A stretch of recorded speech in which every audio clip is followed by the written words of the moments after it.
In this lecture, we are going to create a completely constrained sketch of example 6. This is the drawing.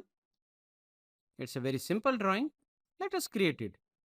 Here, we will create two circles which are 40 mm apart, and then we are going to join them with this tangent.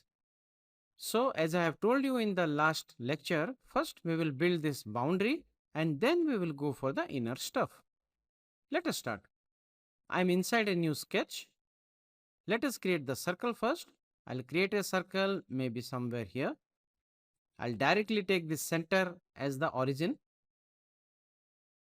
So automatically the constraint has been created. The coincide constraint has been created here, which is the point that is the center point of the circle and the origin has been coincided. So I need not give that. Directly I'll take smart dimensioning and give the diameter or radius of this circle, which is 40. Radius is 20, so diameter is 40. Now let us create the other circle. Now we'll take circle again and click somewhere here. We'll take the center of this circle and center of this circle and align it horizontally. You can see. Now let us take smart dimension and give the distance between this center and this center, which is 40. 40, enter. Also, we can take this circle and this circle and we can give a equal diameter constraint between them. Now both of the circles are constrained. Let us connect them by tangent. To draw the tangent, we'll take the line tool and just click somewhere here and maybe somewhere here. Press on the escape key and we will take this line and this circle. Use the control key for multiple selection and between them we'll give a constraint called make tangent. Again, we'll take this line and this circle and give tangency relation between them. Press on the escape key. You can see the tangent is constrained, but we have this extra portion, so we can use this trim entities and just drag this curve. Automatically it will be trimmed. Now let us create another tangent here. This time I'm going to take line and click on this circle somewhere here. And if you see, I'm able to track and create a point on this circle somewhere here. Press on the escape key. Automatically, these quadrant points are getting connected and by default they are tangent. If you see here, first time when we created, a tangency relation has been imparted to them. And as this line is horizontal and it has coincided with this quadrant point, so it has automatically been constrained. You'll understand these concepts slowly when you practice more and more examples. But for now, this is the way you create the tangency. We'll take trim entities and just drag and create the curve, and you can see we have a completely constrained outer boundary.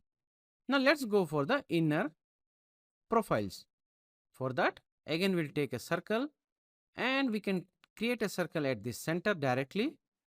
Similarly, we can take this center and create another circle, this circle and this circle. Both of these circles are equal, so we will create this equal radius. You can see. Now we have to give radius to a single circle. Automatically the other circle will be given the radius. We'll take smart dimensioning and select this diameter. It is radius 10, so diameter 20. You can see it is completely constrained. Now simply take line. We can also take the quadrant points. If you see here, these yellow points are quadrant points. If you connect this quadrant point to quadrant point of this circle, automatically that is tangency. You can see a tangency relation has been given to them. We'll take line. I'll create this in the traditional way. You can see this line and this circle will give a tangency relation between them. Again, this line and this circle, tangency relation. Press on the escape key. Now we will take trim entities, trim this entity, this portion and this portion, and of course these two portions. And you can see we have completed a completely constrained geometry of example 6.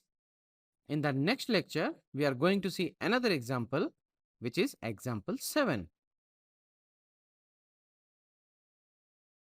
In this lecture, we are going to create another example for understanding circles, which is example 7.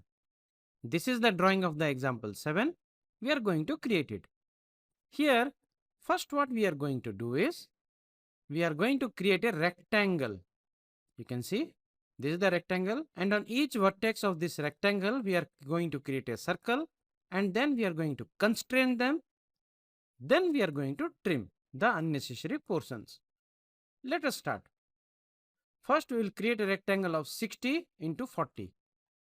We'll take the line tool and let us create the first point at the origin, and we'll create a horizontal line, then another vertical line, another horizontal line, and another vertical line. The rectangle has been made. We'll give the dimensions. This is 40 and this dimension is 60. Here I want to show you a very important concept. As you can see, the rectangle is completely constrained. So let us take a circle and I'll take this point as my circle center and create a circle something like this. Let us give the dimensions.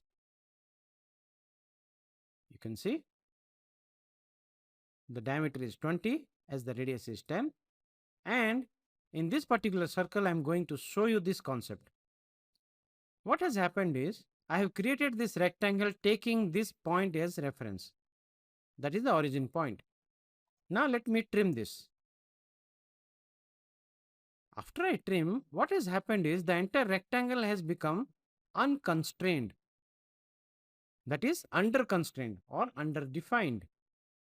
Press on the escape key to exit from the command, and let us see what all constraints have been removed. You can see what has happened is when I have created the rectangle, I have created the rectangle taking this origin as one point.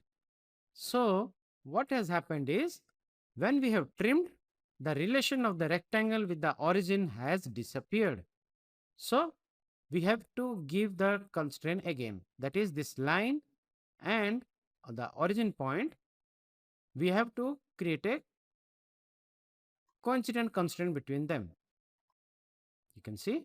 Similarly, when you move this, the same constraint has been removed here. So we'll take this line and this point and create a coincident constraint between them. Now again it has been constrained. And we can take trim entities and trim this unnecessary portion. I hope you got the concept. So what could I have done so that this problem would have been eradicated? Because here we have a simple rectangle. Just imagine if you are having a complicated sketch and if you trim something, then many constraints are getting removed. Then it's a serious case. So how to do it? Let us check it out again. Let me delete this entire thing and remake it again according to the concept that I have told you. We'll take line and we'll take a horizontal line, a vertical line, another horizontal line, and we will create a rectangle, something like this. Now let us give the dimensions to it. We'll take dimensioning. We'll give this as 40 as given in the drawing, and this we will give as 60. But selecting like this is also a problem.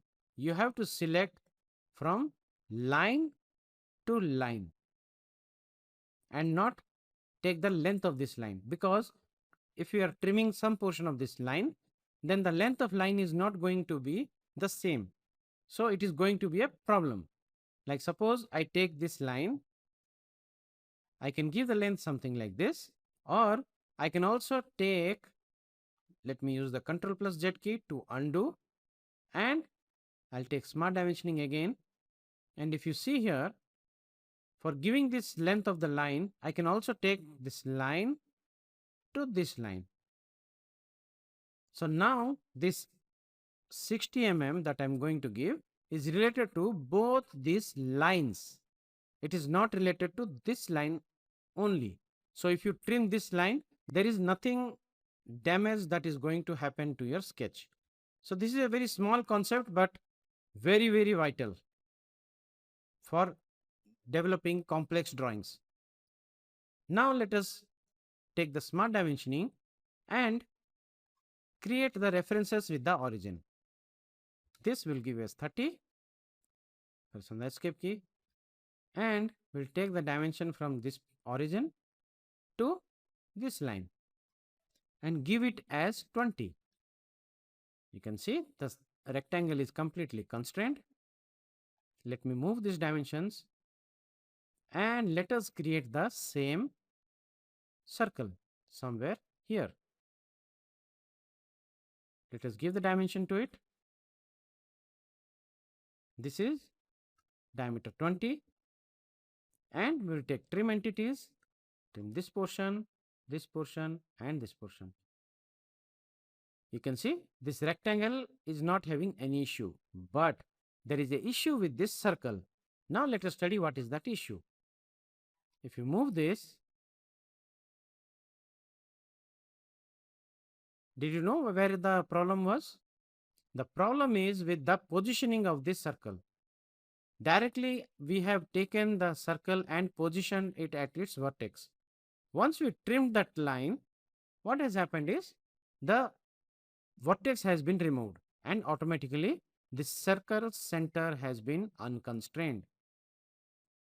So what we can do? We'll take this circle center and this line, and we can go for coincidence. Similarly, again we'll take the circle center and this line, and we can go for coincidence. You can see it is completely constrained. Now let us take another circle, and we will create this circle somewhere on this line. You can see. So the circle center has coincided on this line. Again, I'll take the center and this line, and we will go for coincidence. Now let us give the dimension to it. This circle is equal to this, so we can go for giving the equal radius. Select these two and go for equal constraint. This is completely constrained. Now let us go for trimming the entity and see if the constraints are getting removed. You can see we have trimmed the unnecessary portion, but the constraints are not getting removed. So I hope you understand the very important concept of how to create the geometry, because anybody can create a sketch, but creating a sketch in such a way that later on you won't have any issues really matters. So that is the way you should create it. So here also I'll take a circle, maybe I'll position it on this line. Another circle I'll take and position on this line. Press on the escape key. This center on this line. We'll go for coincidence. Again, this center on this line. Coincidence. This circle and this circle. Equal radius. And let us give the dimension to it. This is of diameter 30, radius 15, and we can go for trimming. Just trim this to area, trim this and this to area. So this is the way you should draw, so that you will get less problems during trimming and deleting the objects. In the next lecture, we are going to see how to create fillets.